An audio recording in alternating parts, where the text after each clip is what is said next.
Richard Carapaz, nuestro dorado rey de los mijines, no se lo podía creer. Kevin Pozo, un compatriota suyo, una joven promesa del equipo del campeón ecuatoriano Jonathan Narváez, nos dejaba hace 2 días tras sufrir un atropello en la provincia andina de Imbabura. Una auténtica desgracia más, que hay que sumar a la de los dopados Miquel Scarponi y David Rebellín, que nos dejaron en las mismas circunstancias en los últimos años. Kevin Pozo, descansa en paz. Este video va dedicado a ti. No muy lejos de Ecuador, en Colombia, también ha surgido la polémica por un nuevo episodio del podcast de las momias británicas Geraint Thomas y Luke Rowe. Estos 2 genios, clarividentes como ellos solos, echan la culpa de la bajada alarmante de nivel del equipo Ineos a su otrora líder, Egan Bernal. Según Thomas y Rowe, el equipo de Dave Brailsford no ha podido fichar a grandes estrellas por culpa de la renovación de 4 años que le hicieron al colombiano Eganito, justo antes de sufrir un accidente que casi acaba con su vida.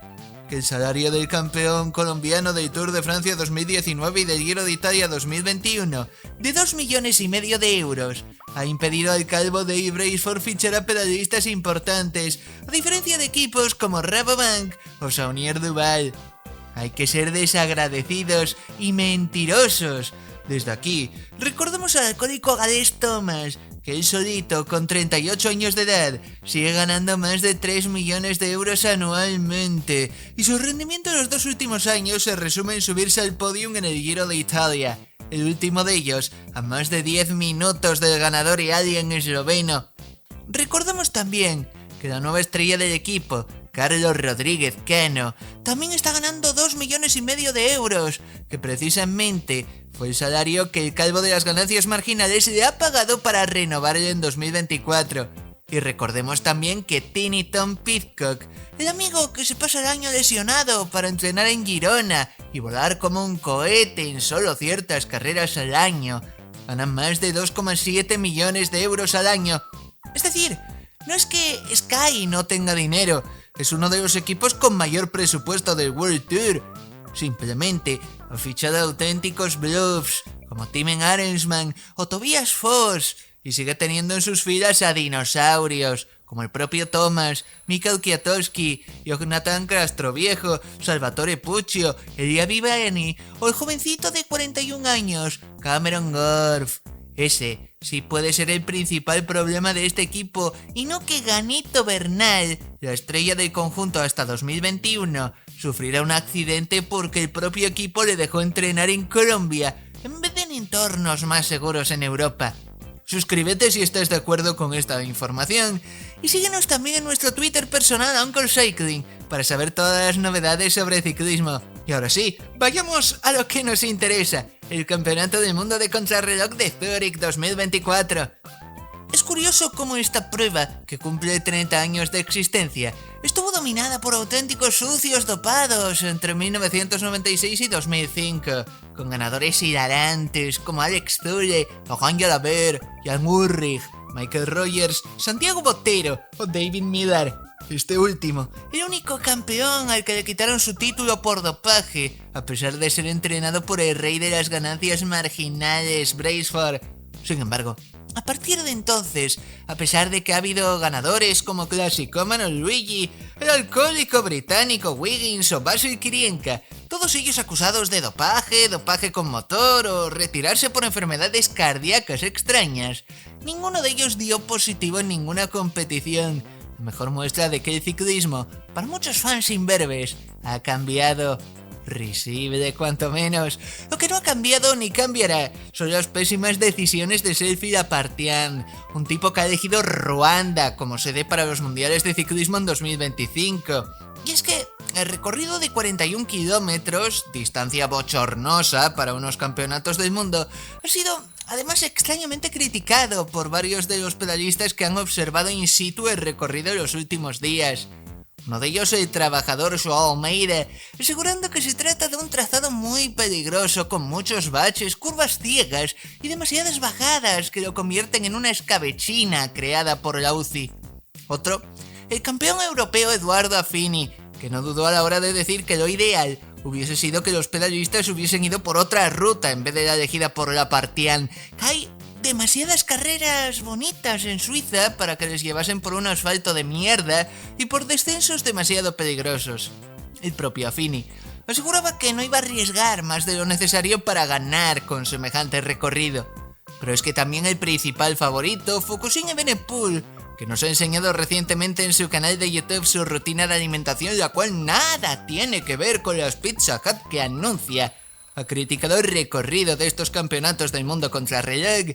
Evenepoel, que criticó la organización del Tour de Suiza tras el fallecimiento de Gino Mader por las bajadas de puertos de montaña, vuelve a criticar en esta ocasión un descenso lleno de curvas ciegas, demasiado empinado, con velocidades que podrían superar los 90 km por hora.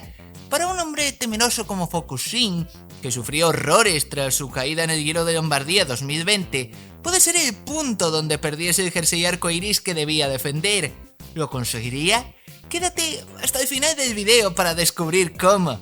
El día empezó con el hilarante triunfo de Grace Brown en la prueba contrarreloj femenina. La pedalista australiana de F de hielo graba a la tierna edad de 32 años un triplete histórico e inédito en la historia del ciclismo, venciendo Lieja, la contrarreloj olímpica y los campeonatos del mundo contrarreloj el mismo año. Casualmente, el mismo año que se retira, imitando grandes estrellas del pasado, como Florence Griffith tras Seúl 88, Lance Armstrong tras el Tour de France 2005 o Álvaro Martín tras París 2024. Una buena manera de evitar más controles antidoping en el futuro para la compatriota de la nueva sustancia con la que se dopan los ciclistas a día de hoy y que os trajimos en exclusiva en la jornada de ayer. En cuanto a la competición masculina, la clásica en la que vemos a pedalistas ganeses de 50 años o ciclistas del equipo olímpico de refugiados para gloria del futuro candidato a la presidencia olímpica, Philippe Partient. Hubo dos grandes decepciones. La primera la del extrañísimo local y pendular Stefan Biseguer, ciclista capaz de rendir de forma brillante incluso en los Juegos Olímpicos de París totalmente lesionado. Y aquí pedalistas como el colombiano que compartió equipo con Aceite de Coco López, Walter Vargas, o el hijo del Trampas, el español Raúl García Pierna, acabaron superándole.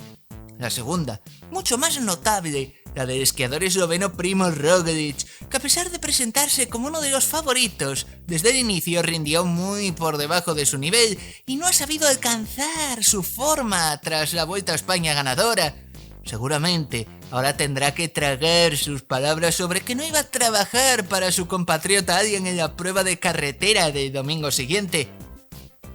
El primer gran tiempo que llegó a línea de meta fue el del danés, porque siempre es un danés, Kasper Asgreen, tipo que habitualmente rinde muy bien en los campeonatos del mundo y que con 54 minutos y medio marcaba un tiempo excelente en la línea de meta. Pronto fue superado por el crítico campeón europeo Edoardo Affini, quien se arriesgó gracias a un magnífico descenso a pesar de sus timoratas declaraciones sobre el recorrido y logró superar en 34 segundos el tiempo del danés. El italiano estaba haciendo el mes de su vida, con su doble título como campeón europeo y ahora mejor tiempo en los campeonatos del mundo. Pedalistas como el local Stephen Kuhn con su clásico rendimiento en este tipo de torneos, o el niñato llorón Josh Starling, achacando que por fin una contrarreloj superaba 40 kilómetros en su vida como profesional, quedaban por detrás del pedalista italiano. Incluso uno que les podía superar, el ciclista de videojuego Jay Vine, que quería hacer homenaje a Grace Brown, se volvía a caer por enésima vez esta temporada, demostrando que el Swift no es lo mismo que la vida real. Pero es que por detrás todavía quedaban dos monstruos por llegar. El primero de ellos, el récordman de la hora Filippo Ganna.